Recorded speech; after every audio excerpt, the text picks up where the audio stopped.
എല്ലാ വർഷവും നാട്ടിൽ പോയി വരുമ്പോഴേ ചക്ക വരട്ടിയത് തന്നു വിടും കേട്ടോ അമ്മ. അത് മറക്കാതെ കൊണ്ടുവരുന്ന ഒരു ഐറ്റമാണ്. എനിക്ക് ഭയങ്കര ഇഷ്ടമാണ്. ഞാൻ ഇടയ്ക്കിടയ്ക്ക് ചക്കയപ്പം ഉണ്ടാക്കാറുണ്ട് കേട്ടോ.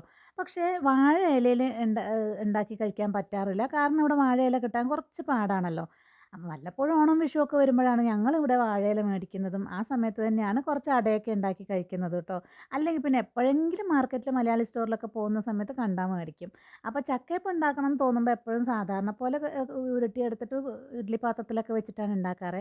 കുറച്ച് ദിവസമായിട്ട് വാഴ ഇലയിൽ ഇങ്ങനെ ചക്കയപ്പം കഴിക്കാൻ ഉണ്ടാക്കി ചക്കയപ്പം കഴിക്കാൻ ഭയങ്കര കൊതിയായിരുന്നു കേട്ടോ.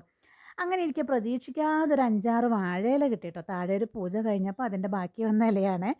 അപ്പം ഞാൻ ഏതായാലും പെട്ടെന്ന് തന്നെ ചക്കയപ്പം ഉണ്ടാക്കാമെന്ന് വിചാരിച്ചിട്ടോ വാഴയിലയിൽ. കുറച്ച് കുട്ടികൾക്ക് അടയുണ്ടാക്കി കൊടുത്തു. അവർക്ക് ഈ ചക്കയപ്പത്തിനോട് അത്ര വലിയ ഇഷ്ടമില്ല. കഴിക്കും പക്ഷെ അടയാണ് കേട്ടോ അവർക്ക് ഭയങ്കര ഇഷ്ടം. അപ്പോൾ അവർക്ക് കുറച്ച് അടയുണ്ടാക്കി കൊടുത്തു. ബാക്കി ഞാനിത് എനിക്കും ഹസ്ബൻഡിനൊക്കെയുള്ള ചക്കയപ്പം ഉണ്ടാക്കുകയാണ് കേട്ടോ. അപ്പോൾ ഇത് പുട്ടുപൊടിയാണ് ഞാൻ എടുത്തിരിക്കുന്നത്. പുട്ടുപൊടിയിനകത്തോട്ടേക്ക് നമ്മുടെ വരട്ടിയ ചക്ക ഇട്ട് കൊടുത്തിട്ടുണ്ട്. ഞാൻ എക്സ്ട്രാ ശർക്കര ചേർക്കാറില്ല. കാരണം അമ്മ അത്യാവശ്യം നന്നായിട്ട് തന്നെ ശർക്കരയും നെയ്യൊക്കെ ചേർക്കാറുണ്ട് കേട്ടോ. അപ്പോൾ അതുകൊണ്ട് തന്നെ ഞാൻ എക്സ്ട്രാ ചേർക്കാറില്ല. അങ്ങനെ കുഴച്ച് വെച്ചിട്ട് ഞാൻ അതിനകത്തോട്ടേക്ക് എല്ലാം മിക്സ് ചെയ്തതിന് ശേഷം നമ്മുടെ ജീരകപ്പൊടിയും ഏലക്കപ്പൊടിയൊക്കെ ചേർത്ത് മിക്സ് ചെയ്തെടുത്തു കേട്ടോ. ഇനിയിപ്പോൾ ഇത് നമുക്ക് വാഴയിലയിൽ അങ്ങ് ഉരുട്ടിയിട്ട് വാഴയിലയിൽ വെച്ച് നമുക്ക് ചുട്ടെടുക്കാം കേട്ടോ. അപ്പോൾ ഇങ്ങനെ ചെയ്യാൻ തുടങ്ങുമ്പോൾ തന്നെ നല്ലൊരു സ്മെല്ലാണ്.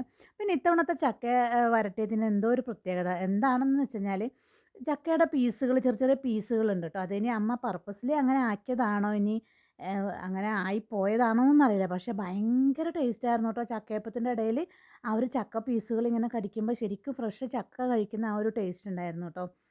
അപ്പോൾ ഇതേ കുഴച്ചെടുത്ത് ഞാൻ കുഴക്കുന്ന സമയത്ത് മധുരം ബാലൻസ് ചെയ്യാൻ ഒരു നുള്ളു ഉപ്പും കൂടെ ചേർത്ത് കൊടുത്തിട്ടുണ്ടായിരുന്നു കേട്ടോ.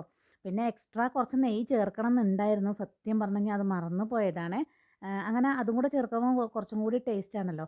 ഞാൻ ചക്കയപ്പത്തിൻ്റെ കൂടെ തേങ്ങ ചേർക്കാറുണ്ട്. എല്ലാവരും അങ്ങനെ ചേർക്കാറുണ്ടോ എന്ന് എനിക്കറിയില്ല. അരിപ്പൊടിയും നമ്മുടെ വരട്ടിയ എന്താണ് ചക്ക വരട്ടിയതും കുറച്ച് തേങ്ങയും ഏലക്കപ്പൊടിയും ജീരകപ്പൊടിയും ഒരു നുള്ളു ഉപ്പൊക്കെ കൂട്ടിയിട്ടാണ് ഞാൻ മിക്സ് ചെയ്തെടുത്തിരിക്കുന്നത് കേട്ടോ. ചിലർ എക്സ്ട്രാ വെള്ളം ചേർക്കാറുണ്ട്. ഞാനത് ചേർത്തിട്ടില്ല.